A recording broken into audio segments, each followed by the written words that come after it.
వెంకటరమణారెడ్డి మనందరం గౌరవంగా పిలుచుకునే దిల్ రాజు గారు, అదేవిధంగా Telangana police department DGP Jitender గారు, Telangana anti narcotics bureau DG Sandeep Sandilya గారు, ఇతర పోలీస్ ఉన్నతాధికారులు,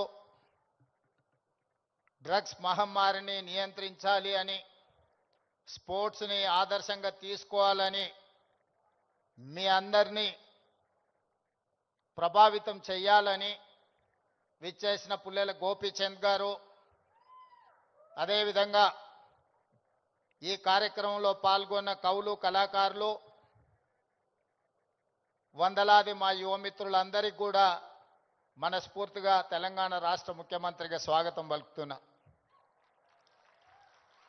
మిత్రులారా, ఈ ప్రాంతానికి, ఈ ప్రజలకు ఒక గొప్ప చరిత్ర ఉన్నది. ఆనాటి కొమరం భీముడు, రామ్జీ గోండు నుంచి మొదలు పెడితే మలితరం తెలంగాణ ఉద్యమంలో నిజాంలకు, రజాకర్లకు వ్యతిరేకంగా పోరాటం చేసిన చాకలి ఐలమ్మ, దొడ్డి కొమరయ్య, అదేవిధంగా సర్దార్ సర్వాయి పాపన్న గౌడ్ లాంటి పోరాట యోధులు ఈ తెలంగాణ ప్రాంతానికి ఒక స్ఫూర్తి. ఇంతకుముందు అక్కడ ఒక యువమిత్రుడు గుర్తు చేస్తున్నారు. మన్యం వీరుడు అల్లూరి సీతారామరాజు నుంచి మొదలు పెడితే నల్లమల వీరుడు కొమరం భీముడు వరకు ఈ ప్రాంతం ఒకనాడు జల్ జమీన్ జంగల్ కోసం పోరాటం చేస్తే మలితరంలో భూమి కోసం, భుక్తి కోసం, విముక్తి కోసం జరిగిన పోరాటాలు ఈ ప్రాంతంలో ఎక్కడ చూసినా మీకు కనిపిస్తాయి. ఇవాళ మీరు ఎక్కడికి వెళ్ళినా, అది ఆదిలాబాద్ కావచ్చు, వరంగల్ కావచ్చు, నల్లగొండ కావచ్చు, లేదా నల్లమల అడవి కావచ్చు, మన ప్రాంతం, మన ప్రజలు ఒక పోరాటానికి స్ఫూర్తినిచ్చిన వాళ్ళు. ఆ పోరాట స్ఫూర్తి నుంచి వచ్చిన ఉద్యమమే తెలంగాణ ఉద్యమం. ఈ తెలంగాణ ఉద్యమం ఆనాడు విద్యార్థుల నుంచి మొదలై తెలంగాణ రాష్ట్రాన్ని సాధించే వరకు విశ్రమించలేదు. ఆనాటి యూనివర్సిటీలు, కళాశాలలు ఉద్యమ వేదికలై ఉస్మానియా యూనివర్సిటీ, కాకతీయ యూనివర్సిటీల నుంచి మొదలు పెడితే తెలంగాణ నలుమూలల 4 కోట్ల మంది తెలంగాణ ఉద్యమంలో ముందు బాగానే నిలబడి దేశానికే కాదు ప్రపంచానికి ఒక స్ఫూర్తినిచ్చి మేము అనుకున్న ఆకాంక్ష నెరవేర్చుకునే వరకు మేము విశ్రమించము, మా రాష్ట్రాన్ని మేము సాధించుకుంటాము అని చెప్పి ఒక ఉద్యమ స్ఫూర్తిని నింపి ఇవాళ తెలంగాణ రాష్ట్రాన్ని సాధించుకొని 11 సంవత్సరాలు పూర్తి చేసుకుంటున్న సందర్భంలో ఉద్యమ స్ఫూర్తితో ముందుకు వెళ్లాల్సిన తెలంగాణ రాష్ట్రం ఈరోజు డ్రగ్స్ మహమ్మారికి బలి అవుతున్నది అని అంటే ఇది ఎంతో బాధపడవలసిన సందర్భము, మనందరం ఆలోచన చేయాల్సిన సందర్భం. మిత్రులారా, ఒకనాడు తెలంగాణ గడ్డ ఉద్యమాలకు వేదికైతే ఈనాడు ఇదే తెలంగాణ ప్రాంతం గంజాయికో, డ్రగ్స్కో వేదికగా మారితే ఇది మనకు అవమానమా, ఇది మనకు ఆత్మగౌరవమా? ఒకసారి ఆలోచన చేయండి. అందుకే డిసెంబర్ 7, 2023 నాడు తెలంగాణ రాష్ట్ర 2వ ముఖ్యమంత్రిగా ప్రమాణ స్వీకారం చేసిన మరుక్షణం స్పష్టంగా చెప్పిన, తెలంగాణ గడ్డ మీద గంజాయి కాదు కదా, గడ్డి పరకైనా మాదక ద్రవ్యాల వైపు ఆలోచన చేస్తే వాళ్ళ వెన్ను విరుస్తాము అని చెప్పి తెలంగాణ రాష్ట్ర ప్రభుత్వం స్పష్టంగా చెప్పింది. ఇవాళ మిత్రులారా, ఈ వేదిక మీద ఉన్న మేమెవరం పెద్ద పెద్ద బ్యాక్గ్రౌండ్ల నుంచి వచ్చిన వాళ్ళం కాదు. చరణ్కు బ్యాక్గ్రౌండ్ ఉంది, కానీ చరణ్ని ప్రభావితం చేసిన చిరంజీవి గారు ఏ బ్యాక్గ్రౌండ్ లేకుండా కష్టపడి కింది నుంచి ఈరోజు దేశమే గర్వించదగ్గ ఒక మహానటుడుగా, ఈరోజు ఒక మంచి మనిషిగా గుర్తింపు పొందిండు అని అంటే దాదాపుగా 50 సంవత్సరాల నిరంతర శ్రమ, కఠోరమైన దీక్షతోని వాళ్ళు రాణించగలిగినారు. వాళ్ళు కఠోరమైన కష్టాలను ఎదుర్కొని, కష్టాలు వచ్చినా, ఇబ్బందులు ఎదురైనా అవమానాలకు లోనైనా ఏ రోజు కూడా బాధతో కుంగిపోలేదు. భయంతో మాదక ద్రవ్యాల వైపు లేకపోతే వ్యసనాల వైపు బానిసలు కాలేదు.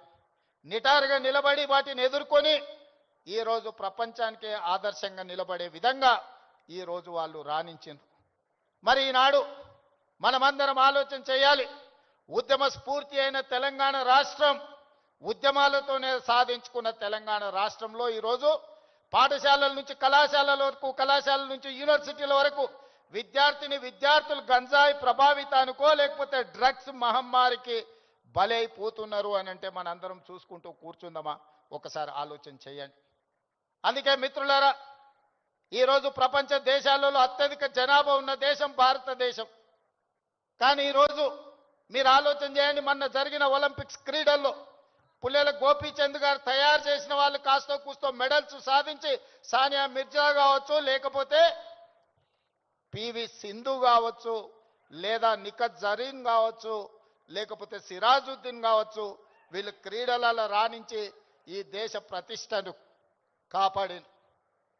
ఒకవైపు 140 కోట్ల జనాభా ఉన్న భారతదేశం ఒలింపిక్స్ లో ఒక్క గోల్డ్ మెడల్ సాధించలేదు అని అంటే ఇది ప్రపంచంలో మనకు అవమానం కాదా? ఒక్కసారి ఆలోచన చేయండి. ఈరోజు ఈ దేశంలో ఉన్న జనాభాలో 15 సంవత్సరాలు పైబడి 40 సంవత్సరాల లోపల ఉన్న యువత 68%. 140 కోట్ల జనాభాలో 68% యువత ఉన్న దేశం ప్రపంచంలో ఏకైక దేశం భారతదేశం.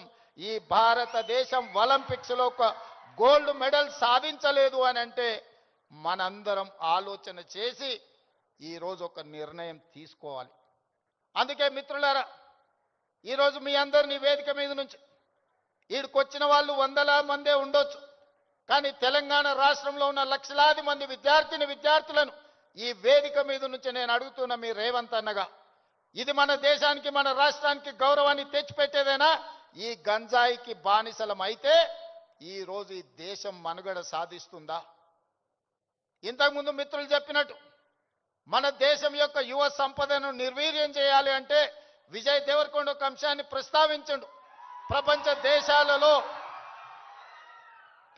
దేశాల ఆర్థిక వ్యవస్థను అధిగమించి సాంకేతికంగా అన్ని రకాలుగా ఈ దేశం ముందుకు వెళ్తే ఈ దేశాన్ని ఇంకా ఎదుర్కోలేము అన్నవాళ్ళు ఏదో రకంగా మనల్ని దెబ్బతీయాలని చూస్తారు. ఆ దెబ్బతీయడానికి ఒకరు యుద్ధం ఎన్నుకోవచ్చు, ఇంకొకరు కోవిడ్ని ఎన్నుకోవచ్చు, ఇంకొకరు గంజాయి లేదా డ్రగ్స్ ఎన్నుకోవచ్చు. శత్రులు ఏమైతే కోరుకుంటున్నారో, ఏ ఆలోచనతో ఈ దేశాన్ని నిర్వీర్యం చేయాలనుకుంటున్నారో అందులో మనం భాగస్వాములం అవుదామా? వాటిని ఎదుర్కొని నిటారుగా నిలబడదామా? ఈరోజు ఆలోచన చేయండి మిత్రులారా. ఇవాళ పంజాబ్, హర్యానా ప్రాంతాలలో, దేశ సరిహద్దు ప్రాంతాలలో దేశ రక్షణకు ఉక్కు కవచంగా నిలబడ్డ పంజాబ్ రాష్ట్రం, పోరాటాలకు దేశ స్వతంత్రంలో అగ్రభాగాన నిలబడ్డ పంజాబ్ ఈరోజు డ్రగ్స్ మహమ్మారిలో కొట్టుకుపోతుంది. ఇవాళ పంజాబ్ రాష్ట్రం నిర్వీర్యమైంది. అక్కడి యువత బానిసలుగా మారి గంజాయికు డ్రగ్స్కు లోనై ఈరోజు ఆ కుటుంబాలు ఈరోజు అంతులేని దుఃఖంలో మునిగి తేలుతున్నారంటే దీనికి కారణాన్ని మనం ఆలోచన చేయాల్సిన అవసరం ఉన్నది. ఇవాళ ఒకనాడు యుద్ధం అంటేనే పంజాబీ వీరులు యుద్ధంలో ముందు బాగానే నిలబడి దేశాన్ని గెలిపించిన వాళ్ళు. ఈరోజు మరి అలాంటి వీరులున్న పంజాబ్ రాష్ట్రం నిర్వీర్యం అయిపోయి అక్కడ యువత గంజాయి డ్రగ్స్కి బానిసలు అవుతున్నారు అని అంటే ఇది ఎంత వేగంగా మనల్ని కబలిస్తుందో ఒక్కసారి ఆలోచన చేయండి. అందుకే డిసెంబర్ 7, 2023 నాడు బాధ్యత చేపట్టిన తర్వాత ఉన్నతాధికారులను, మా మంత్రివర్గ సహచరులను సమీక్షకు పిలిచి స్పష్టమైన ఆదేశాలు ఇచ్చిన, ఈ రాష్ట్ర సరిహద్దుల్లో ఎవరైనా కాలు పెట్టాలి అని అంటే 100 సార్లు ఆలోచన చెయ్యాలి. ఈ ప్రాంతంలో అడుగు పెడితే తిరిగి పోము.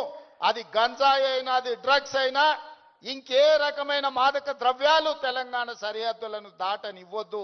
అవసరమైతే సరిహద్దులు దాటి వాళ్ళ వెన్ను విర్చాలి అని చెప్పి ఈరోజు నేను మా అధికారులకు ఆదేశాలు ఇచ్చిన. ఇవాళ ఈ అంతర్జాతీయ డ్రగ్స్ నియంత్రణ ఈ దినోత్సవం ఈరోజు ఈ కార్యక్రమంలో యువ మిత్రులు రామ్ చరణ్ కావచ్చు, విజయ్ దేవరకొండ కావచ్చు, వాళ్ళు ఎంత బిజీ స్కెడ్యూల్ ఉన్నా ఇవాళ మేమందరం కూడా ఇక్కడ ఎందుకు వచ్చినామంటే ఈ యువతకు ఒక స్ఫూర్తిని ఇవ్వాలి, ఈ యువతకు ఒక సందేశాన్ని ఇవ్వాలి, తెలంగాణ రాష్ట్రం దేశానికి ఆదర్శంగా నిలబడాలి అని. అదేవిధంగా మిత్రులారా, ఈరోజు తెలంగాణ రాష్ట్రం అంటే ఒక ఐటీ హబ్, ఈరోజు తెలంగాణ రాష్ట్రం అంటే ఒక ఫార్మా హబ్, ఈరోజు ఈ తెలంగాణ రాష్ట్రం మీరందరూ మనమందరం ఉండంగా ఇది ఒక గంజాయికో డ్రగ్స్కో హబ్గా మారితే మనందరము ఈరోజు విఫలమైనట్టే, తెలంగాణ రాష్ట్రానికి అన్యాయం చేసిన వాళ్ళం అవుతాం. అందుకే ఈరోజు ఏ పాలసీ లేని తెలంగాణ రాష్ట్రానికి స్పోర్ట్స్ పాలసీని తీసుకొచ్చినాం. యువతను సరైన మార్గంలో పెట్టాలి, వాళ్ళకు అవకాశాలు కల్పించాలి, వాళ్ళని అభివృద్ధి పదం వైపు నడిపించాలి. అందుకే నూతన విధానం ద్వారా యంగ్ ఇండియా స్కిల్స్ యూనివర్సిటీని తీసుకొచ్చినాం. ఈరోజు ప్రతి సంవత్సరం 1,10,000 మంది ఇంజనీరింగ్ విద్యార్థులు గ్రాడ్యుయేట్స్ అవుతుంటే 1,10,000 మందికి ఇంజనీరింగ్ పట్టాలు ఇస్తున్నాం. కానీ వాళ్ళకు సరైన సాంకేతిక పరిజ్ఞానాన్ని, సరైన అనుభవాన్ని మనం అందించలేకపోతున్నాం. అందుకే ఒక పక్కన డిమాండ్ ఉంది, ఇంకొక పక్కన సప్లై ఉంది. కానీ డిమాండ్ సప్లై మధ్యలో there is an gap between demand and supply. అందుకే ఈరోజు ఆ డిమాండ్ అండ్ సప్లైని బ్యాలెన్స్ చేయడానికి యంగ్ ఇండియా స్కిల్స్ యూనివర్సిటీని ఈ రాష్ట్రంలో ఉన్న యువకులకు సాంకేతిక నైపుణ్యాన్ని నేర్పించి ప్రపంచ దేశాలను శాసించే విధంగా మన యువతకు శిక్షణ ఇవ్వాలి అని ఈరోజు యంగ్ ఇండియా స్కిల్స్ యూనివర్సిటీని ప్రారంభించుకున్నాం. అదేవిధంగా ఒలింపిక్స్ చూసిన తర్వాత నేను కొన్ని దేశాలు వెళ్ళొచ్చిన. సౌత్ కొరియా 4 అంటే ఒక హైదరాబాద్ జనాభా ఎంత ఉంటుందో అంత జనాభా ఉన్న ప్రాంతంలో ఈరోజు ఒలింపిక్స్లో 32 మెడల్స్ వచ్చినాయి. 32 గోల్డ్ మెడల్స్లో ఒకే ఒక సౌత్ కొరియన్ స్పోర్ట్స్ యూనివర్సిటీ అని ఒక 30 ఎకరాలలో ఉన్న యూనివర్సిటీలో 16 గోల్డ్ మెడల్స్ వచ్చినాయి. 16 గోల్డ్ మెడల్స్లో ఒక అమ్మాయికి 3 గోల్డ్ మెడల్స్ ఒలింపిక్స్లో సాధించింది. సౌత్ కొరియాలో ఒక అమ్మాయి 3 గోల్డ్ మెడల్స్ సాధిస్తే 140 కోట్ల జనాభా ఉన్న భారతదేశం ఒక గోల్డ్ మెడల్ సాధించలేదంటే ఆ దేశంలో ఉన్న ఒక అమ్మాయితో 140 కోట్ల మంది మనం పోటీ పడలేకపోతున్నాము అని అంటే ఇది ఆలోచన చెయ్యాలి. అందుకే ఈరోజు వీటన్నిటిని చూసినాం. ఆస్ట్రేలియన్ యూనివర్సిటీ, సౌత్ కొరియన్ యూనివర్సిటీలతోని ఒప్పందాలు చేసి అక్కడి నుంచి కోచ్లను, అక్కడి నుంచి నిపుణులను రప్పించి తెలంగాణను ఒక స్పోర్ట్స్ హబ్గా తీర్చిదిద్దాలి అని యంగ్ ఇండియా స్పోర్ట్స్ యూనివర్సిటీని ఈ మధ్యనే మనం పాలసీని అడాప్ట్ చేసుకున్నాం.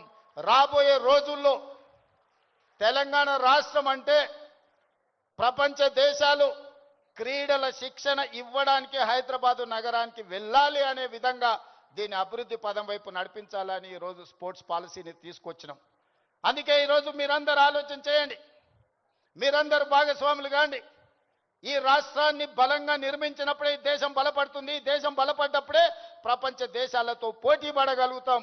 ఈ రోజు మనం అందుకే తెలంగాణ రైజింగ్ 2047 అని ఒక విజన్ డాక్యుమెంట్ను, ఒక విజన్ని మనం ఈరోజు తెచ్చుకోవాలని అనుకుంటున్నాం. ఈ విజన్లో భాగంగా క్రీడలలో రాణించడమే కాదు, ఆర్థికంగా బలపడాలి. 10 సంవత్సరాలలో $1 ట్రిలియన్ ఎకానమీకి రీచ్ అవ్వాలి. 22 సంవత్సరాలలో $3 ట్రిలియన్ ఎకానమీకి తెలంగాణ రాష్ట్రాన్ని ముందుకు తీసుకువెళ్ళాలి అని చెప్పి ఈరోజు తెలంగాణ రైజింగ్ 2047 విజన్ డాక్యుమెంట్ని మనం ప్రణాళిక చేసుకుంటున్నాం. అందుకే రాష్ట్ర ప్రభుత్వం అన్ని రకాలుగా తెలంగాణ రాష్ట్రంలో ఉండే యువతకు శిక్షణ ఇవ్వాలి, అవకాశాలు కల్పించాలి. భవిష్యత్తులో మీరు గొప్ప వాళ్ళు కావాలి అని నేను ఈ వేదిక మీద నుంచి కోరుకుంటున్నా. మీకందరికీ తెలియాల్సింది, చరణ్ స్కూల్కి వెళ్ళేటప్పుడు నాకు తెలుసు. ఆ రోజు నేను అనుకున్న చరణ్ రాణించాలి అని. ఈరోజు నేను గర్వంగా ఫీల్ అవుతున్నా. నా కళ్ళ ముందరనే స్కూల్ నుంచి కాలేజ్ నుంచి రియల్ లైఫ్ నుంచి రియల్ స్టార్ లాగా ఫిల్మ్ ఇండస్ట్రీలో రాణించి ఈరోజు RRR ద్వారా ఆస్కర్ అవార్డుని సాధించి దేశానికి ఒక గౌరవాన్ని తెచ్చిపెట్టింది. అది అంత ఆషామాసిగా వారు సాధించిన విజయం కాదు. చిరంజీవి గారి పేరుంటే మనందరం మన ఇళ్లలో జరిగే ఫంక్షన్లకు ఆహ్వానిస్తాం కానీ ఆస్కార్ అవార్డు మనం ఇయ్యలేం. కష్టపడ్డాడు కాబట్టి, రాణించుండు కాబట్టి ఈరోజు ప్రపంచమే ఆస్కార్ అవార్డు ఇచ్చి ఒక యువమిత్రుని గౌరవించింది. మరి దానికి కారణం కఠోరమైన దీక్ష, పట్టుదలతో ఆ రంగంలో రాణించడం. అందుకే మీ అందరికీ ఈరోజు సినిమాలలో వాళ్ళు పోషించే పాత్రలు కాదు, రియల్ వాళ్ళ లైఫ్ని ఆదర్శంగా తీసుకోండి. వాళ్ళు ఎంత కష్టపడితే ఇక్కడికి చేరుకొని ఉండొచ్చు. విజయ్, నేను అప్పుడప్పుడు చెప్తా ఉంటా మీకు అందరికీ, నల్లమల అడవులో నుంచి నేను ఇంత దూరం వచ్చా. ఒక ZPTC, MLC, MLA, MP, Congress president, ముఖ్యమంత్రి 16 సంవత్సరాలల్లా ఒక్కొక్క అడుగేసుకుంటూ 2016లో నేను మొదలుపెట్టిన ప్రయాణం 2023 తెలంగాణ రాష్ట్రానికి ముఖ్యమంత్రిగా ఈరోజు బాధ్యత చేపట్టిన. అదే నల్లమల అడవి నుంచి వచ్చిన వాడు విజయ్ దేవరకొండ. మా పక్క ఊరు పాలమూరు నుంచి ఈరోజు మీ అందరి అభిమానాన్ని సాధించిందంటే కష్టం లేకుండా, కమిట్మెంట్ లేకుంటే ఇంత దూరం రారు. వాళ్ళ నిజ జీవితాలను ఆదర్శంగా తీసుకోండి. వాళ్ళు సినిమాలలో పోషించిన కొన్ని పాత్రలు పాజిటివ్ ఉండొచ్చు, నెగటివ్ ఉండొచ్చు, అవి కాదు మనకు ఆదర్శం. ఈరోజు రాణించాలి అంటే కష్టపడాలి, కష్టపడాలి అంటే కమిట్మెంట్ ఉండాలి. అందుకే ఈరోజు స్కూళ్ళలో, కాలేజీలో ఎక్కడైనా ఈ మాదక ద్రవ్యాలకు సంబంధించిన సమాచారం ఉంటే పోలీసులకు మీరే చేరవేయండి. ఇంతకుముందే టోల్ ఫ్రీ నెంబర్ని మీకు అందరికీ డిస్ప్లే చేసిండ్రు. నో డ్రగ్స్ అనే దానికి మీరే వారధులుగా కాండి. ఇన్ఫర్మేషన్ వ్యవస్థనే పోలీస్ వ్యవస్థను బలోపేతం చేస్తుంది. ఈరోజు నియంత్రించాలి అంటే సమాచారం ఉండాలి. సమాచారం ఉండాలి అంటే ఆ సమాచారం కాలేజీలలో చదువుకుంటున్న విద్యార్థులు, పాఠశాలల్లో చదువుకుంటున్న విద్యార్థులు టోల్ ఫ్రీ నెంబర్కు మీరు సమాచారం అందించండి. తప్పకుండా వాటిని నియంత్రిస్తాం. ఈ వేదిక మీద నుంచి పాఠశాల, కళాశాలల యజమానులకు కూడా నేను సూచన చేస్తున్నా, రేపు మీ కళాశాలలో ఇట్లాంటి అసాంఘిక కార్యక్రమాలు జరిగితే దానికి మీరే బాధ్యత వహించాల్సి ఉంటుంది. ఎందుకంటే తల్లిదండ్రులు మీ మీద నమ్మకంతో, విశ్వాసంతో లక్షలాది రూపాయలు ఫీజులు చెల్లించి పిల్లల్ని మీ పాఠశాలలు, మీ కళాశాలలకు పంపిస్తే మీరు చదువు చెప్పడంతోనే మీ బాధ్యత అయిపోయింది అనుకుంటే కుదరదు. వాళ్ళు ఏ విధంగా వ్యవహరిస్తున్నారు, వాళ్ళు ఎలాంటి వ్యసనాలకు లోనవుతున్నారో పర్యవేక్షించాల్సిన బాధ్యత యాజమాన్యాల మీద ఉన్నది. రాబోయే రోజుల్లో మా డీజీపీ, నా యాంటీ నార్కటిక్స్ అధికారులకు నేను ఆదేశాలు ఇస్తున్నా. ఏ కళాశాల, ఏ స్కూలు ప్రాంగణంలో ఎక్కడైనా గంజాయి, డ్రగ్స్ ఆనవాళ్లు దొరికితే యాజమాన్యాలను కూడా కేసుల్లో పెట్టండి. వాళ్ళ బాధ్యత. మనము నమ్మి మన పిల్లల్ని వాళ్ళ స్కూళ్ళకు, వాళ్ళ కాలేజీలకు పంపిస్తే లక్షలాది రూపాయల ఫీజులు కడితే వాళ్ళను పర్యవేక్షించకుండా, బాధ్యత తీసుకోకుండా ఫీజులు తీసుకుంటాం కానీ బాధ్యత తీసుకోము అంటే కుదరదు. ఖచ్చితంగా ఆ స్కూలు, కాలేజీ యాజమాన్యాలు కూడా బాధ్యత తీసుకోవాలి. మీరు ఎట్లయితే సైన్స్, మ్యాథమెటిక్స్, ఇంగ్లీష్ చెప్పడానికి టీచర్లను పెట్టుకుంటున్నారో, మీరు ఎట్లయితే స్పోర్ట్స్ కోసం మీరు టీచర్స్ని రిక్రూట్ చేస్తున్నారో, పిల్లల బిహేవియరల్ చేంజెస్ను కూడా గమనించడానికి చైల్డ్ సైకాలజీ అవగాహన ఉన్న వాళ్ళని కూడా ప్రొఫెషనల్స్ని మీ కాలేజీల్లో, స్కూళ్ళల్లో పెట్టుకోండి. పిల్లల ప్రవర్తనలో మార్పు గమనించాలి. ఎందుకంటే తల్లిదండ్రులు ఉద్యోగము లేకపోతే ఉపాధి పనుల్లో పడి వాళ్ళు సమయం పిల్లలతో కేటాయించలేకపోతున్నారు. అందుకే majority time kids are spending in their schools. So అక్కడనే వాళ్ళని గమనించాలి. వాళ్ళ ప్రవర్తనలో కానీ, వాళ్ళ ఆలోచనలో కానీ, వాళ్ళ వ్యవహార శైలిలో మార్పును గుర్తించవలసిన బాధ్యత స్కూల్ యాజమాన్యం మీద, టీచర్ల మీద ఉన్నది. దయచేసి స్కూల్ యాజమాన్యులకు, టీచర్లకు కూడా నా సూచన, మీ బాధ్యత అది, మీ సోషల్ రెస్పాన్సిబిలిటీ. మీరు ఖచ్చితంగా ఈ విషయంలో ప్రత్యేకమైన దృష్టి పెట్టాలి. రాబోయే రోజుల్లో గవర్నమెంట్ నుంచి కూడా నేను కలెక్టర్స్ అండ్ చీఫ్ సెక్రటరీ, ఇతర అధికారులకు నేను ఆదేశాలు ఇస్తున్నా. ఈ పాఠశాల, కళాశాలల యాజమాన్యులతోటి మీరు ఒక ప్రత్యేకమైన సమావేశం పెట్టండి, ఒక ఓరియంటేషన్ ఇవ్వండి, వాళ్ళకు ఒక అవగాహన కల్పించండి. యాజమాన్యులకు కూడా వాళ్ళ బాధ్యతలను గుర్తు చేయండి. ఇది మీ బాధ్యత. మీ బడికి తల్లిదండ్రులు నమ్మి పిల్లల్ని పంపిస్తే పాఠశాలలే ఇవాళ రేపు గంజాయి, చాక్లెట్లకు వేదికలు అవుతున్నాయి.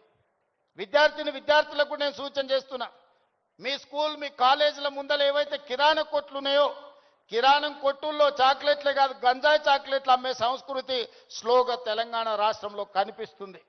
మీరు గమనించండి. అట్లాంటి వాతావరణం ఉంటే పోలీసులకు సమాచారాన్ని అందించండి. మనందరం అప్రమత్తంగా ఉన్నప్పుడే, మనందరం పోలీసింగ్ చేసినప్పుడే వీటిని నియంత్రించగలం. మనందరం మాకేం సంబంధం లేదు, తెలంగాణ రాష్ట్ర ముఖ్యమంత్రి గారి బాధ్యత లేకపోతే పోలీస్ డిపార్ట్మెంట్ బాధ్యత అని వదిలేస్తే ఈ సమాజానికి తీరని నష్టం జరుగుతుంది. ఒకనాడు ఉద్యమాల గడ్డైన తెలంగాణ ఈరోజు గంజాయికి వేదిక కాకూడదనేదే నా ఆలోచన, నా విధానం.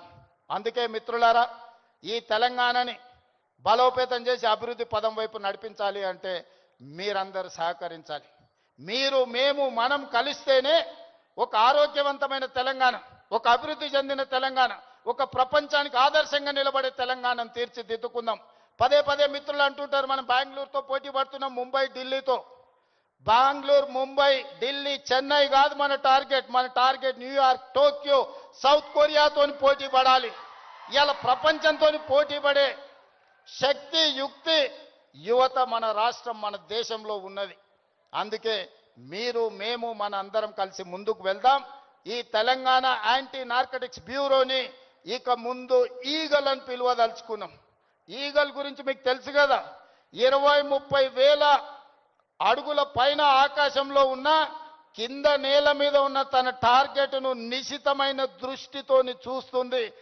Eagle success ratio 100%. Target reach అవ్వడం అంటే ఈగల్ను చూసే నేర్చుకోవాలి. ఈరోజు అందుకే ఎలీట్ మనం ఈరోజు తెలంగాణ ప్రభుత్వం ఈ యాంటీ నార్కోటిక్స్ దీంట్లో ఈరోజు ఎలీట్ గ్రూప్ని మనం ఈరోజు ఎస్టాబ్లిష్ చేస్తున్నాం. ఎందుకంటే ఈ డ్రగ్స్ ఎన్ఫోర్స్మెంట్ లాని చేయడానికి ఈగల్ అనే ఒక ఆర్గనైజేషన్ని క్రియేట్ చేస్తున్నాం. రేపు పొద్దుగాల అడవుల్లో గంజాయి పండించే వాళ్ళని కూడా ఈరోజు మనం ఈగల్కి ట్రైనింగ్ ఇస్తున్నాం. ఈ మధ్యకాలంలో యాంటీ డ్రోన్ ట్రైనింగ్ ఇచ్చినాం. ఎక్కడైనా వివిఐపీలు ఉన్న ప్రాంతంలో ఈగలు ఉంటే, సందీప్ గివ్ ఇట్ టు మీ.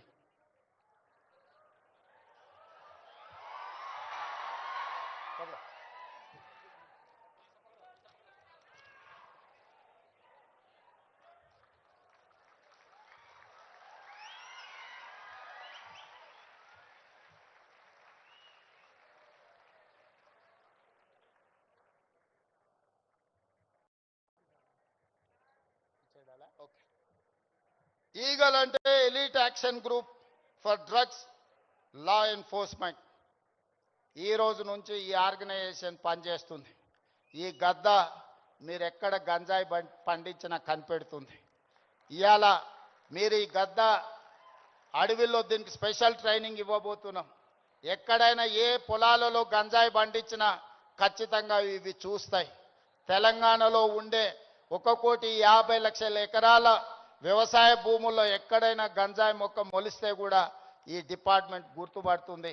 ఈ సరిహద్దులో డ్రగ్స్ ఎవరైనా తీసుకురావాలన్న ప్రభుత్వం వీటన్నిటిని కూడా నిశితంగా గమనిస్తుంది. అందుకే మిత్రులారా, ఈ కార్యక్రమానికి ప్రత్యేకంగా సమయం కేటాయించి తెలంగాణ రాష్ట్రంలో స్పోర్ట్స్ని ఎంకరేజ్ చేయడానికి మీకు తెలుసు, నిఖత్ జరీన్కి గ్రూప్ 1 జాబ్, డిఎస్పీ జాబ్ ఇచ్చిన బాక్సింగ్ ఛాంపియన్కి, అదేవిధంగా సిరాజుద్దీన్ క్రికెట్ వరల్డ్ కప్ సాధించిన cricket commandant group 1 police job ఇచ్చినాం. దీప్తి అని పారా ఒలింపిక్స్లో మెడల్ సాధిస్తే గ్రూప్ 2 జాబ్ ఇప్పించినాం. ఇవాళ చదువులో రాణించకపోతే మీరు స్పోర్ట్స్లో రాణించండి, మీకు మంచి మంచి ప్రభుత్వ ఉద్యోగాలు ఇచ్చే బాధ్యత నాది. ఈరోజు మీరు చదువుకుంటేనే ప్రభుత్వంలో గొప్ప వాళ్ళం అవుతాం అనుకోకండి. రాబోయే రోజుల్లో మీకు పొలిటికల్గా కూడా మీకు స్పెషల్ కోటా ఉంటుంది స్పోర్ట్స్లో రాణించిన వాళ్లకు. అందుకే ఈరోజు చదువులో రాణించండి, లేకపోతే క్రీడల్లో ముందుకు రండి. ఏది కాదన్నప్పుడు సామాజిక బాధ్యత తీసుకొని సమాజంలో హీరోలుగా నిలబడండి. మీరందరూ కూడా ఖచ్చితంగా ఈ కార్యక్రమంలో పాల్గొన్న వాళ్ళందరూ వాళ్ళ మిత్రులకు, వాళ్ళ కుటుంబ సభ్యులకు ఈ సమాచారాన్ని చేరవేయాలని ఈరోజు నేను కోరుకుంటున్నా. ఈ కార్యక్రమంలో ఇంత సమయం ఇచ్చి పాల్గొన్న ప్రతి ఒక్కరికి మనస్ఫూర్తిగా ధన్యవాదాలు తెలియజేస్తూ సెలవు తీసుకుంటున్న మిత్రులారా.